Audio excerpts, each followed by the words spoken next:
essa reflexão que eu gostaria de fazer com vocês, e esse aquecimento da nossa Masterclass é algo que vai ficar gravado, que eu vou deixar como material, então não tem problema se você às vezes não pode estar aqui.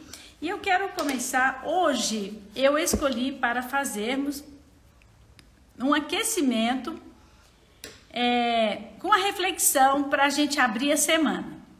E eu vou ler para vocês uma história de alguém, e essa leitura da história vai nos remeter ao desafio muito importante que nós precisamos fazer, tá bom? Então veja bem, a história começa: os aeroportos mesmos conhecidos são muito difíceis de percorrer sem companhia, principalmente quando se perdeu boa parte da visão, como eu perdi. Embarcando recentemente em um avião em São Francisco, desabei na poltrona com alívio e ajustei o cinto de segurança. Eu estava na poltrona do corredor, a da janela era ocupada por um senhor elegante e havia uma poltrona vazia entre nós dois. Procurando aliviar a tensão da meia hora anterior, coloquei ali minha bolsa, peguei um livro de mistérios e comecei a ler. Quando o almoço foi servido, 1 hora mais tarde, eu estava profundamente absorta com o livro e a alguns centímetros do nariz, por causa da dificuldade dela de enxergar. Serviram-nos uma salada, um pão, inclusive um pão judeu, e meio litro de iogurte. Gente, essa história, os tempos mudaram, né? Porque hoje, para servir nos aviões, tem sido assim, barra de cereais, cafezinho. Continuando a ler, pus-me a comer vorazmente, até que meu vizinho da poltrona soltou um arquejo consternado. Virando ligeiramente a cabeça, vi que ele tinha derrubado todo o iogurte no chão e havia sujado os sapatos, o tapete e parte da sua bagagem. Ele estava olhando pela janela e esperei que tomasse alguma providência, mas nada aconteceu. Olhando para baixo de novo, vi que ele estava lentamente recuando o pé direito, com o sapato coberto de iogurte, e até quase escondê-lo debaixo da poltrona. Pude então ver claramente seu pé esquerdo, que tinha um tornozelo inchado e uma braçadeira de metal aparecia por cima do sapato. Sua perna esquerda estava paralítica. E o sinal para manter preso o cinto de segurança continuava aceso. E então, mesmo assim, eu estendi o braço e acionei o sinal chamando a aeromoça. Ninguém respondeu. Algum tempo depois, quando chegou o carrinho das bebidas, mostrei o chão e pedi uma toalha molhada à aeromoça. Antes que eu pudesse dizer mais alguma coisa, ela disparou. Há 452 pessoas neste avião. Estou fazendo o melhor que posso. Vocês terão que esperar. Sua postura defensiva desconcertou-me. Olhamos uma para a outra em silêncio e então percebi que não lhe ocorrera que eu fosse participativa. E se me trouxer a toalha molhada, eu poderei cuidar disso, falei. Ela hesitou, ficou pensando se ouvira bem, depois ergueu as sobrancelhas, virou-se e trouxe minha toalha. Depois que o carrinho passou por nós, olhei de novo para o meu vizinho da poltrona. Ele continuava a fitar a janela, o pé esquerdo imóvel, o direito escondido debaixo do assento. Eu antes adorava viajar de avião. Tenho dificuldades agora, comentei. Contei-lhe que nos últimos anos vinha tendo problemas para enxergar. Ainda olhando pela janela, ele disse que 8 meses antes sofreram um derrame e agora não sentia os braços. Da ponta dos dedos até os cotovelos ele não sentia. Mesmo assim, atravessaria meio país de avião para passar algum tempo na casa do filho. E aí, ele falava quase num sussurro. Inclinei-me para escutar desde que o derrame, e ele dizendo, desde que o derrame que eu tive, eu tenho incontinência urinária e preciso usar fralda. Assenti a cabeça, maravilhada com a coreografia daquela fortuita disposição de nossas poltronas. Tem uma ileostomia, contei para ele. Ele se virou para mim e perguntou: o que era isso? O que é isso? E eu expliquei que meu intestino grosso fora removido cirurgicamente e que eu usava um dispositivo de plástico ajustado ao lado do abdômen para coletar o alimento parcialmente digerido. E acrescentei: mesmo depois de 30 anos, tenho receio de que haja um vazamento. Especialmente em um avião, né? É a nossa situação. Após um momento, sorrimos um para o outro. Depois ele olhou para a toalha que eu segurava e eu olhei para os seus pés. Enquanto conversávamos, ele tirara o pé direito de sob a poltrona e eu disse: o senhor permite?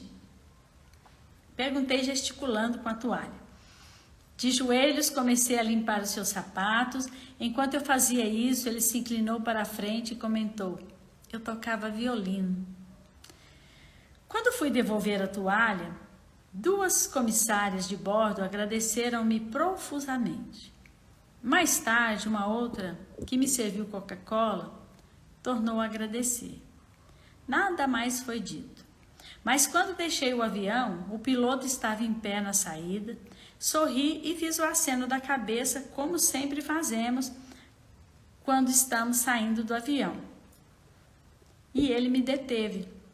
Disse-me: obrigado. E colocou algo na minha mão. No meio da rampa de desembarque, vi que era um pequeno brinde que as companhias dão geralmente para as crianças. E eu pude guardar aquilo como um sinal de agradecimento. A tripulação de um avião lida com centenas de milhares de americanos por todo o mundo. Sua reação de surpresa diante de um simples ato de gentileza é arrepiante. Talvez não sejamos um povo gentil, disse ela. Cada vez mais parecemos ter nos tornado insensíveis ao sofrimento dos outros e envergonhados do nosso próprio sofrimento.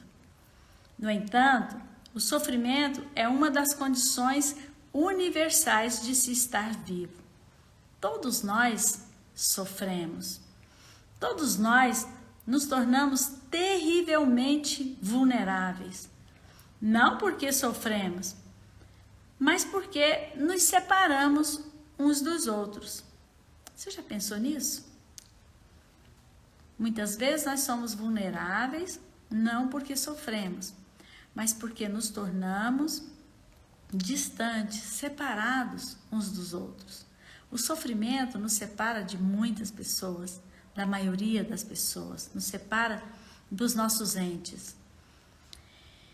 E eu quero contar agora para vocês o final dessa história, que ela ainda não termina.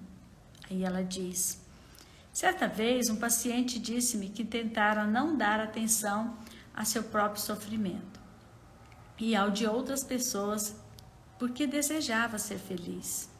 Contudo, tornar-se insensível ao sofrimento não nos faz felizes.